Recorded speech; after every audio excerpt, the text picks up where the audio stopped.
Hello everyone, welcome back to my channel. तर आज आपण बघणार आहोत सांबार घरच्या घरी सोप्या पद्धतीने कसा करायचा. तर चला बघूया. यासाठी मी इथे 1 कप तूर डाळ घेतली, म्हणजेच 150 ग्राम तूर डाळ घेतली आहे. आता ही स्वच्छ पाण्यातून 2 ते 3 वेळा धुवून घ्यायची. नंतर एका कुकरमध्ये ही तूर डाळ घालून यामध्ये 2 कप पाणी घालायचं आहे, 1/4 टीस्पून हळद घालायची आणि चवीनुसार थोडंसं मीठ घालायचं आणि कुकरचं झाकण लावून आपल्याला ही शिजवायला ठेवून द्यायची. 2 ते 3 शिट्टे होईपर्यंत चांगली शिजून घ्यायची. डाळ शिजते तोपर्यंत आपल्याला साईडला एका कढईमध्ये थोडंसं तेल घालायचं. तेल चांगलं गरम झाल्यानंतर 1 टीस्पून मोहरी घालायची आहे. मोहरी चांगली तडतडून घ्यायची आहे. नंतर यामध्ये अर्धा टीस्पून मेथीचे दाणे घालायचे.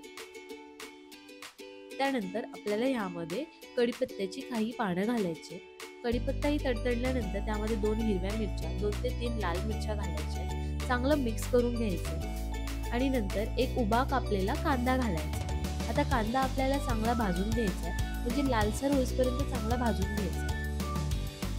तुम्ही बघू शकता कांद्याला चांगला लाल कलर आलाय. त्यानंतर मी इथे 1 टोमॅटो घालणार आहे. टोमॅटोही आपल्याला नरम होईपर्यंत भाजून घ्यायचा आहे.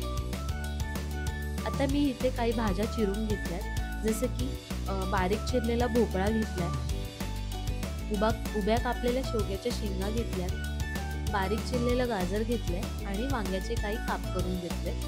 नंतर ह्या सर्व भाज्या आपल्याला यामध्ये घालायच्या आहेत, चांगल्या मिक्स करून घ्यायच्या. नंतर यामध्ये चवीनुसार मीठ घालायचं. नंतर 2 टीस्पून लाल मिरची पावडर घालायची. 2 टेबलस्पून सांबार मसाला घालायचा आहे. मिक्स करून घ्यायचंय चांगलं. मसाला सगळीकडे लागला पाहिजे. आता यामध्ये 6 ते 7 टेबलस्पून चिंचेचं पाणी घालायचं. आता यामध्ये थोडं थोडं करून पाणी घालायचं. जास्त पातळ पण नाही घालायचं, म्हणून मी इथे 1 ग्लास पाणी घालते आणि 5 मिनिटांसाठी आपल्याला झाकून ठेवायचे. तोपर्यंत आपली डाळ पण शिजलेली असते. तो कुकर उघडायचा आहे. कुकरचं झाकण उघडायचं. डाळ शिजली का ते बघायचं. त्यामध्ये थोडंसं पाणी घालायचं आपल्याला. तुम्ही बघू शकता उकळी आली आहे. नंतर यामध्ये थोडे कांदे घालायचे आणि थोडंसं गूळ घालायचं.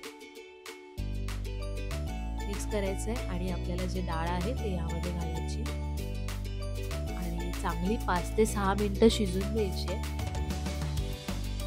5 ते 6 मिनिटं शिजून झाल्यानंतर आपला सांबार रेडी असेल.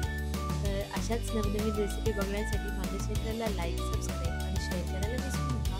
थँक्यू.